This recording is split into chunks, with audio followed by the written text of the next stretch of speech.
Kausapin po natin si Paolo Gamo. Siya po yung mismong nakasaksi dito sa abduction ng batang si Buboy. At ikaw ay dumadaan lamang dito nung nangyari nung nagde-deliver kang tubig? Deliver po kami tubig din. Okay. Ano yung naobserbahan mo muna nung una? Nakaupo po siya doon sa gilid po ng jeep na yun, na kulay dilaw. Nakaupo lang po siya ron, tapos nakapatong nga po yung jacket sa ulo niya, pinatong niya. Tapos nakatawa po, may bata po talaga lalakad. Yun niya yung bata na yun. Lalakad siya pababa. Yan, yung video. Tapos, may dalawang garapon yung mama, tupperware na puro candy laman.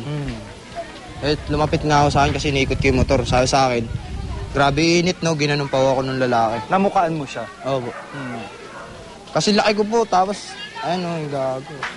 O yan mismo yung eksena na nakita mo. Oo. O, tapos habang nilalapitan niya, hindi ka ba nagduda o hindi ba kahinala yung galaw niya? Hindi po, kala ko nga anak niya eh.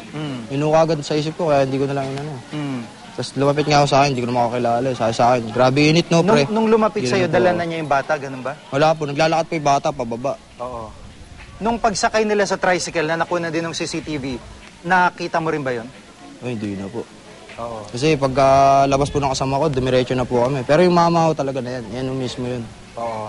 Tapos parang huli na nung malaman mo na yun na nga yun nangyari. Nabaltaan ko na nga lang po, nag-deliver po kami ulit dyan kanina. Kung sakasakali ba, nahanap daw po ako. Paolo, kung sakasakali ba na papadrawing yung mukha nito, papadescribe sa'yo, matatandaan mo pa yung mukha ng Hindi lalaki? ko na ibo kasi nagtakip po siya ng jacket eh. Pero makapal po bigote niya. Kapal ng bigote, tapos kasi laki ko po. Yun lang po medyo na may kapayatan. Oo, magkakatawan po kami. Sige, maraming salamat. Si Paolo Gamo po, siya po yung isa sa mga nakakita dito nga po sa pangyaring ito, kaugnay ng pagdukot dito sa batang si Buboy.